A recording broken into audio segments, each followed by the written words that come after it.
नमस्कार, आप देख रहे हैं कशिश न्यूज और मैं आपके साथ सुष्मिता राज। बुलेटिन की शुरुआत कर लेते हैं दिल्ली की खबर के साथ, जहां आज सबसे ज्यादा चहल पहल देखने को मिलने वाली है। बीजेपी चुनाव समिति की बैठक होने वाली है, जहां आज शाम 6 बजे से ये बैठक होगी। पीएम मोदी यहां पर इस बैठक में शामिल होने वाले हैं। सीट शेयरिंग से लेकर उम्मीदवारों के नाम तक पर यहां चर्चा होगी।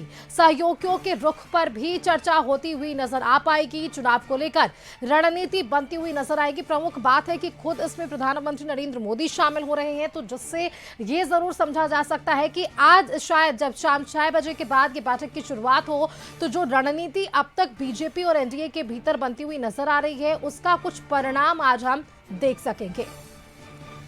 और इसी खबर पर हमारे साथ विशेष संवाददाता राजीव मोहन जुड़ चुके हैं। राजीव का रुख कर लेते हैं। राजीव जी, देखिए, जिस तरह से लगातार पिछले कई दिनों में हमने देखा कि बैठकों की दौड़ चलती हुई नजर आई, लेकिन कुछ निष्कर्ष निकलता हुआ समझ नहीं आ पा रहा है।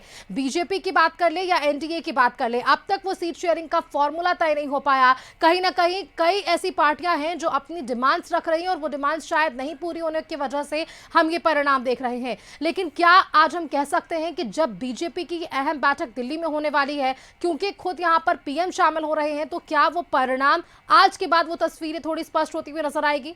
राजीव, देखिए सुष्मिता, बिल्कुल आज परिणाम आ ही जाना चाहिए। अगर आज परिणाम नहीं आता है जी, तो अब एनडीए में या महागठबंधन में क्या नया समीकरण तैयार होगा, क्या नया बात आएगी, इस पर भी सबकी निगाहें हैं। और देखिए, ये महागठबंधन हो या एनडीए हो, सभी में सीटों के तालमेल को सुलझाने में जो तमाम जो घटक दल के नेता हैं अपनी दिमागी कसरत कर रहे हैं। लेकिन अभी तक आज 12 तारीख हो गया, 12 अक्टूबर हो गया और 6 तारीख को 6 नवंबर को चुनाव है। 17 तक फर्स्ट फेज के चुनाव का नामांकन होना है।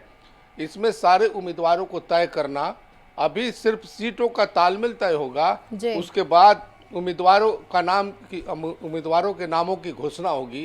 ये तमाम चीज़ें एक बड़ी चुनौती दोनों गठबंधन के लिए बनती दिख रही है। लेकिन आज का दिन महागठबंधन के लिए भी और एनडीए के लिए भी, दोनों के लिए बहुत ही खास है, बहुत ही अहम है। अगर आज फैसला लेने में कहीं कोई दिक्कत होती है, कहीं कोई परेशानी होती है, तो देश की निगाहें बिहार के चुनाव पर लगी हुई है कि अब आगे क्या पैतरा होने वाला है राजनीति का। इस पर सबकी निगाहें टिकी है। लेकिन माना जा रहा है कि प्रधानमंत्री नरेंद्र मोदी की एंट्री एक तरह से कह सकते हैं कि एक तरह से तुरुप का पत्ता साबित हो, इसके लिए तमाम जो एनडीए गठबंधन के नेता है लगे हैं।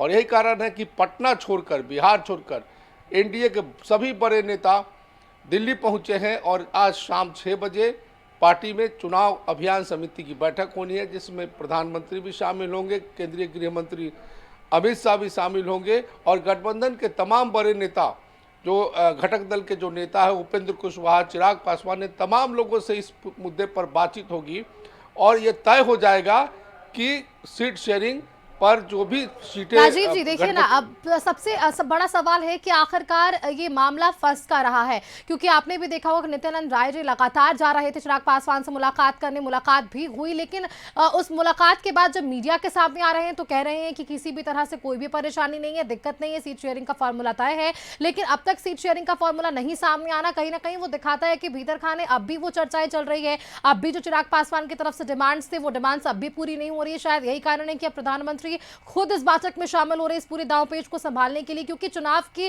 तारीखों की घोषणा हो चुकी है। राजीव, बेहद कम समय बचा हुआ है, 17 तक ही नामांकन करना है पहले फेज के लिए और आज 12 तारीख है। महज 5 दिन सीट शेयरिंग करना, उम्मीदवारों के नाम की घोषणा करना, बहुत बड़े काम अभी भी बाकी है। राजीव, नहीं, चिराग पासवान का जो बयान की चर्चा आपने की कि उन्होंने कहा कि सब सीटों तालमेल हो गया है, हाँ। ये बिल्कुल एक मीडिया को कहने की बात है। अगर ऐसी बात होती तो उपेंद्र कुशवाहा ने सोशल मीडिया में आके कल ही ऐसा क्यों कहा उन्होंने कि अभी तक सीट शेयरिंग का जो मामला है वो पूरा नहीं हुआ है, जो उनके जो डिमांड है उस पर चर्चा होना बाकी है और जो भी मीडिया में खबरें दिखाई जा रही वो सही नहीं है।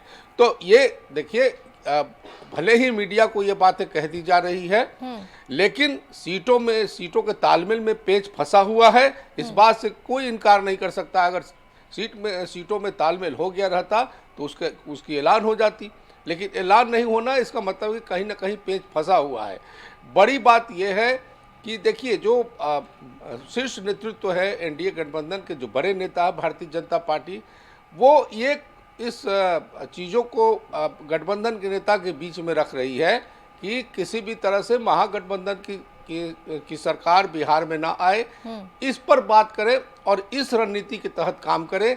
इस बातों को इनको सबसे टॉप प्रायोरिटी में रख के, या कह सकते हैं कि जो बातें हो रही है उसका सबसे प्राथमिकता यही है कि हमारी रणनीति ये होनी चाहिए कि महागठबंधन किसी तरह सरकार में ना आए, इसकी रणनीति बनानी है। और इसके साथ भारतीय जनता पार्टी कह रही है कि हम भी त्याग करने के लिए तैयार हैं, और घटक दलों से भी ये चर्चा हो रही है कि आप भी कुछ त्याग करें, ताकि इस तरह की परिस्थितियां ना बने कि महागठबंधन को मौका मिल जाए। तो अच्छा, सबसे बड़ी बात है कि जो बातें एनडीए गठबंधन में हो रही है, इसी तरह की बात महागठबंधन में भी हो रही है। और बिल्कुल राजीव जी, क्योंकि देखिए आपने महागठबंधन का जिक्र किया है तो इस मुद्दे पर भी जरूर आएंगे। फिलहाल आप हमारे साथ बने रहिएगा राजीव जी, अगली खबर पर भी आपसे अपडेट्स लेंगे। और ये खबर हमारी महागठबंधन से ही जुड़ी हुई है, क्योंकि महागठबंधन में भी बात अब तक नहीं बन पा रही है। सीट शेयरिंग का जो मामला है, यहाँ पर अब भी उहापोह की स्थिति है। आज दिल्ली दौरे पर क्योंकि लालू और तेजस्वी भी होने वाले हैं, कांग्रेस नेतृत्व से इनकी बातचीत भी होने वाली, क्योंकि पिछले दिनों हमने राजधानी पटना में भी लगातार बैठकों का दौर देखा, वो निष्क्रिय हुआ। और अब दिल्ली का रुख कर रहे हैं तेजस्वी और लालू, जिसमें हम देख सकते हैं कि कांग्रेस नेतृत्व से बातचीत होती हुई नजर आ पाएगी। राजीव हमारे साथ लगातार बने हुए हैं। राजीव, आप जिक्र कर रहे थे कि ना सिर्फ एनडीए के भीतर बल्कि महागठबंधन के भीतर भी वही स्थिति है, अब भी वहां भी सीट शेयरिंग का फॉर्मूला तय नहीं है। आप देखिए तबियत बिगड़ी हुई है लालू प्रसाद यादव की, इसके बावजूद भी लालू तेजस्वी की आज दिल्ली दौरे की बातें हैं, कांग्रेस नेतृत्व से वहां पर बातचीत होगी और उसके बाद ही चीजें स्पष्ट होती हुई नजर आएगी। बिल्कुल सुष्मिता, वहीं से शुरू करता हूं कि जिस प्रकार एनडीए में एक रणनीति और एक टॉप प्रायोरिटी रखी गई है कि हमको चुनाव में जीत हासिल करनी है, ये रणनीति सबसे प्रमुख है। और इसी बात को महागठबंधन ने भी गांठ बांध करके अपने घटक दल के नेताओं से ये चर्चा कर रहा है। लेकिन बड़ी बात यह है कि जो डिमांड्स हैं वो ऐसे डिमांड्स हैं जो महागठबंधन में भी सुलझ नहीं रहा है, बल्कि उलझता जा रहा है।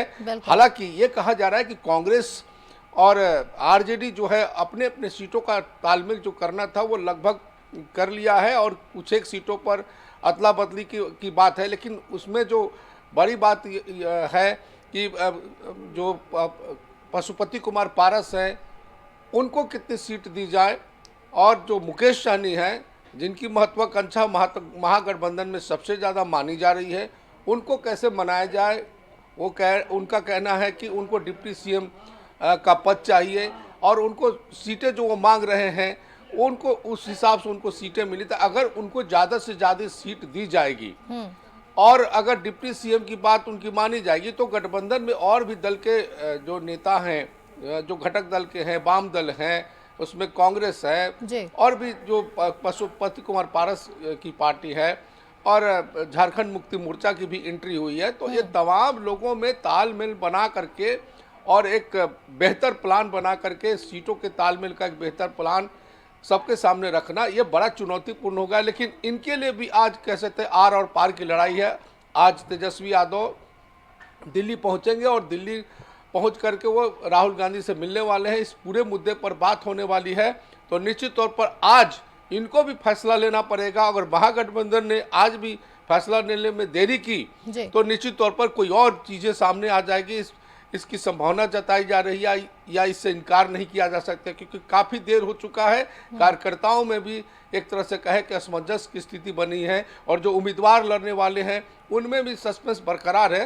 तो इस सस्पेंस पर आज कुछ न कुछ फैसला लेना पड़ेगा। अगर फैसला नहीं लेते हैं तो देखिए कह सकते हैं कि राजनीति में कुछ भी कोई भी संभावना होती है। बिल्कुल राजीव, कुछ भी कहना मुश्किल है, क्योंकि जो पलड़ा बदलने की राजनीति रही है और जो इतिहास रहा है चुनाव के पहले, वो भी यहाँ हम देख रहे हैं। पिछले दिनों भी कई लोगों ने अपना बाला बदला, और शायद यही इंतजार किया जा रहा है राजनीतिक पार्टियों की तरफ से कि अब आगे क्या होता है। बेहद शुक्रिया राजीव आपका हमारे साथ जुड़ने के लिए। दोनों खबरों पर ही तमाम जानकारियां आपने हमारे दर्शकों तक साझा की है कि एनडीए के भीतर और आईएनडीआईए के भीतर फिलहाल किस तरह से उहापोह की स्थिति है, और क्या राजनीतिक समीकरण बनाने के लिए सभी शीर्ष नेता दोनों ही गठबंधन की तरफ से दिल्ली का रुख करते हुए नजर आ रहे हैं।